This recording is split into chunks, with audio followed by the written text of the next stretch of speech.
Alright, guys, we have to talk some Division now. Ubisoft just announced that they're developing The Division 2. So let's talk a bit about the original game. Now, the game had some difficulties from launch. There were glitches everywhere, wall glitches in the Dark Zone, incursions, PvE missions, and all these glitches gave some players an advantage. Now, the kind of players who does this, exploit the game, they usually blame the developers for giving the opportunity to, well, basically cheat. But people who are using these exploits or using cheats or something like that are really the people trying to destroy the community around the game. And I don't see them as part of the community, I see them as destructive for the community.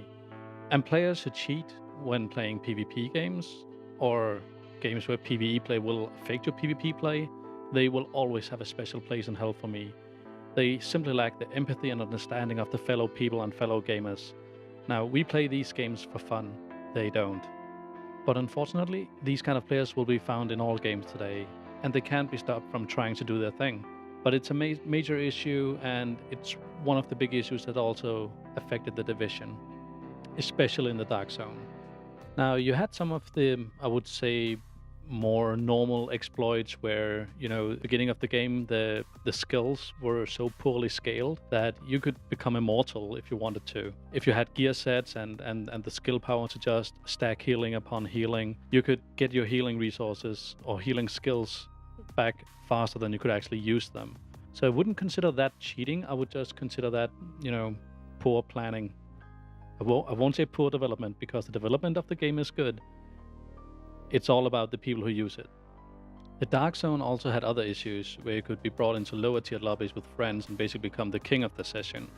Your gear could be so overpowered in comparison to other players that nothing could actually kill you in the Dark Zone. Now just imagine being in the Dark Zone with so many overpowered people, and basically you can't do anything. Now that was the reality for a lot of players. Imagine being in a session where you had rogue players like this. Now this happened on a daily basis for dedicated players, so just imagine how it would be for the casual PvP players. It was a pure mess. Now, the rogue system had a few tweaks over time as well. Now, in the beginning it would be very costly for you to go rogue in the Dark Zone. You could lose a lot of XP if you got killed by other players. That was reduced very shortly after the launch to make it more desirable to go rogue. Now, in my opinion, that is one of the biggest mistakes in the game. I don't think it should be desirable to go rogue. I think it should be an option, but it should be with a very high risk to reward variable. But if you look at the state of the game at that point, with everything else being broken and players exploiting glitches, everybody wanted to go rogue to get the sweet high tier loot. And at some times, you could actually be one of the very few exclusive non-rogue players in a session in the Dark Zone. Now, to me, the Dark Zone is about stumbling onto other players, take down high-class enemies, in collaboration with other groups or other players in general. Of course, a rogue system should still be there, but it should be more refined, it should be more risky for the players who choose to go rogue. And especially if you look at it in the timeline of the game, because other PvP-based content was already in the making at this point. So why Massive decided to make the Dark Zone a big PvP arena, I have no idea, but I think it was the wrong decision to make. They had a perfect opportunity to make it a friendly area where players could interact and meet new friends instead of just hanging around in lobbies at the vendors and stuff like that. But instead it became a glitching and griefing heaven for a lot of players. Another big issue for the Division in the beginning was the endgame content. Enemies would simply become bullet sponges. Those of you who are online on forums and on Reddit, you will probably You will probably agree with that, even though it can be super satisfying to empty a clip into the face of your enemy and just watch them crumble. That wasn't the case. It's fun to do for a single clip, but it's not fun to do for 2 minutes, especially not when you're going through all your ammo while barely keeping yourself alive. So the time to kill has been scaled more times than I can count. It has been done through different variables of gear sets, gear set levels, enemy levels, and these changes often rendered your equipment, your gear, useless after about a month, because there will be a new TTK, there will be a new update to gear sets. Everything would change constantly, so you would have to keep grinding over and over just to keep your own gear scaled, in contrast with other players and PvE enemies. So the only option you had was to grind, to do the same tedious missions over and over again, and I don't think anybody liked that. So the players who got through the game super quickly, they got bored super quickly.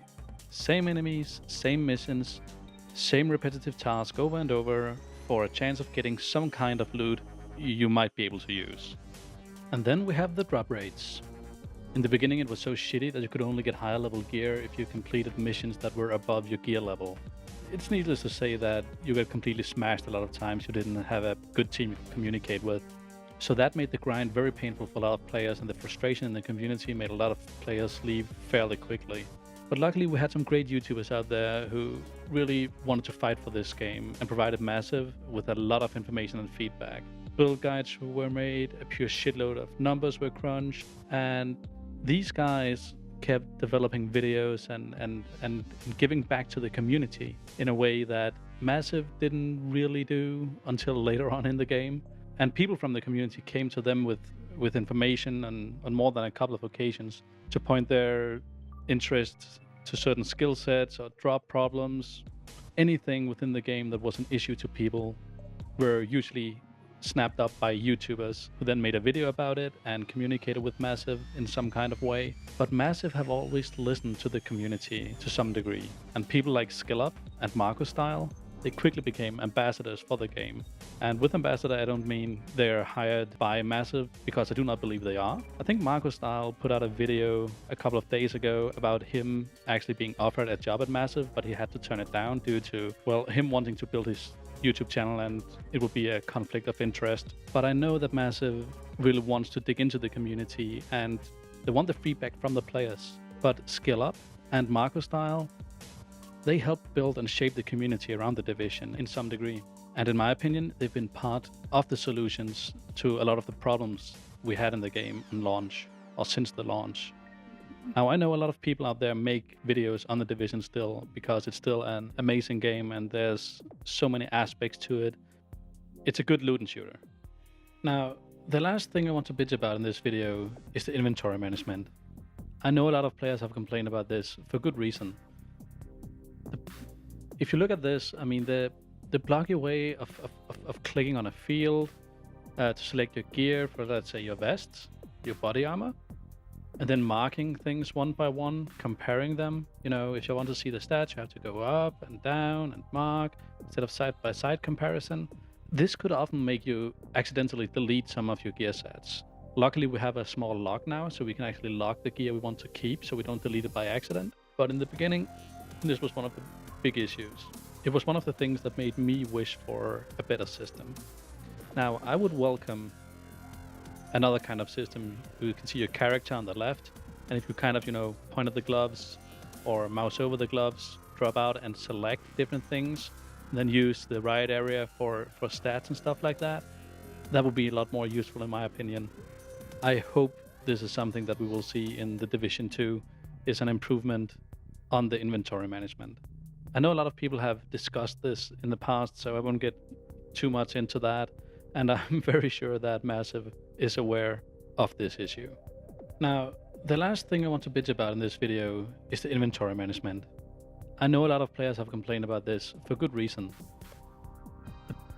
If you look at this, I mean, the blocky way of clicking on a field to select your gear for, let's say, your vests, your body armor, and then marking things one by one, comparing them. If you want to see the stats, you have to go up and down and mark instead of side-by-side comparison.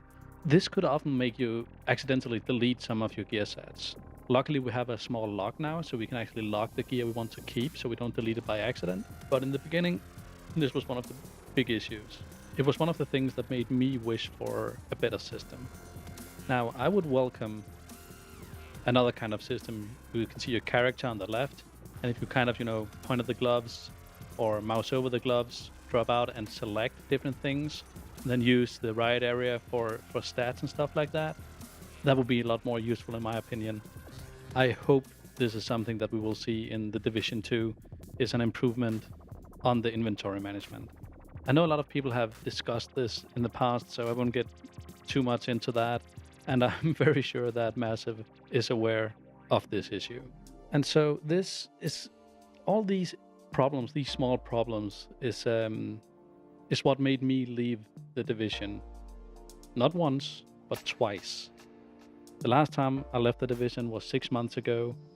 I just started up now to play a little, record a bit of gameplay for this small video thing. Don't really know what to call it, but here it is. Ta-da! But I want to give my opinion on the game because I will play the Division 2. So just to be clear, the things that made me leave the game twice was that I couldn't go back to it after 2 weeks and expect the same game. Everything kept changing, everything was dynamic, all the loot you grinded for was suddenly useless in contrast with non-casual gamers. So if you decided to play this game for PvP, you had to grind every day in the week just in order to keep up with other players.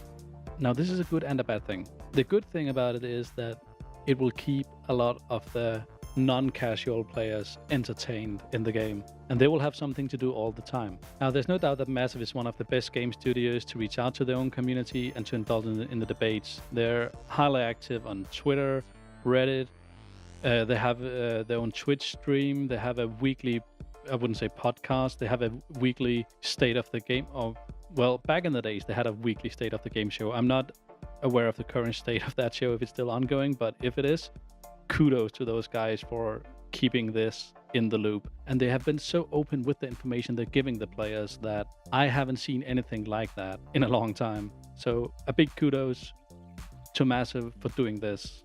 But unfortunately, all these changes have been too much for the average casual player. It's simply been too much. And basically you felt like you were starting over every time you opened up the game and started to play it again. So, do I recommend you buying this game? Yes. Yes, I do. And now the reason for that is that the Division has come a long way since the beginning. There has been a lot of issues, but a lot of these issues has been fixed, and a lot of them in collaboration with the community. So by playing the Division and indulging yourself into the community, you can have an impact on the game as well. You can have an impact with the game designers. You can help make the choices that makes this game better. And I think the same will go for the Division 2. So I think you should definitely buy this game. I believe at the moment it's on sale on the Ubisoft store for around $15. And the story and the campaign alone is worthwhile that money.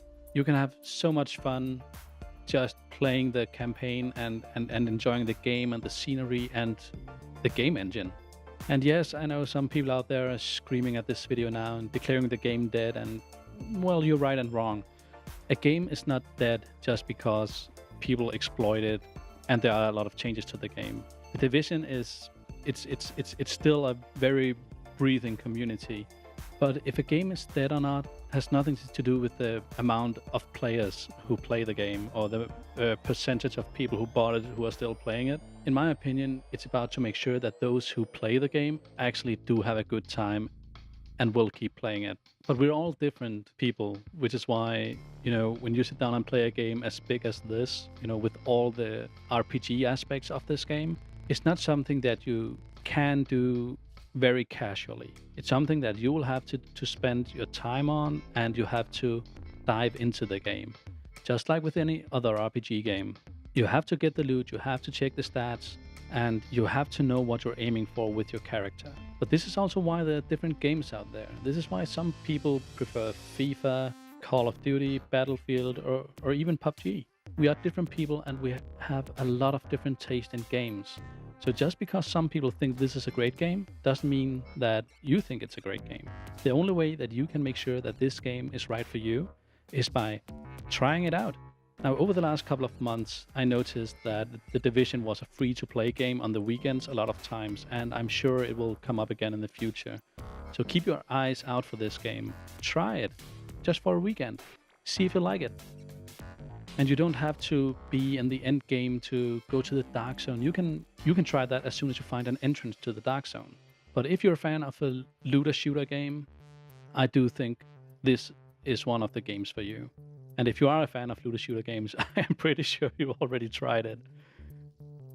I think Massive have learned a lot from the development of The Division. At the time The Division came out, the engine was new, and so was the franchise. I mean, of course, the Tom Clancy brand has been around for ages, and a lot of the errors in the game has been fixed. Massive is a game studio that listens to their community. Now, that is a super rare thing these days, especially when it comes to popular games. We all remember EA, right? Battlefront 2? Yeah. But yes, microtransactions has also made its way into the Division. But they are nothing like the way EA handled this. This is purely cosmetics, hats, skins, not skins in a CSGO kind of way, but jackets, equipment you can put on to make your character look fresh, but not completely GTA 5 style. So I don't believe that the Division 2 will become the new Battlefront 2, or the gameplay will be as awful as Destiny 2. But of course some players out there will hate the thought of the Division 2 already, because they played the Division and there were some things they didn't like and they left. And getting these players back will be super difficult for the developers. So I have been scolded by the Division, not once, but twice. But I still keep coming back to it. I think the gameplay is super enjoyable, and I truly believe that this is a game where the sequel could be even better than the original. There have been a lot of mistakes in the original, but people are still playing it. It's still out there, and I think it will get better with the Division 2.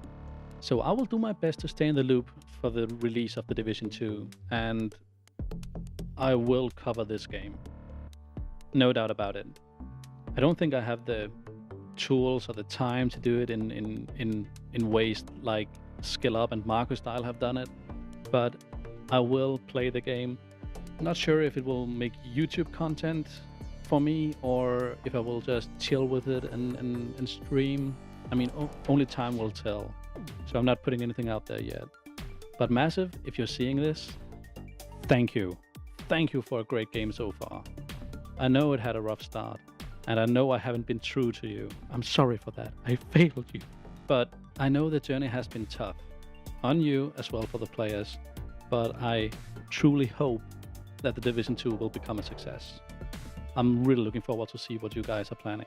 So to everyone, thank you for watching this statement on the Division. I don't know what to call it. It's, but by the time you're seeing this, you will already have figured out because it would be the title of the video. So good job, Wiggly.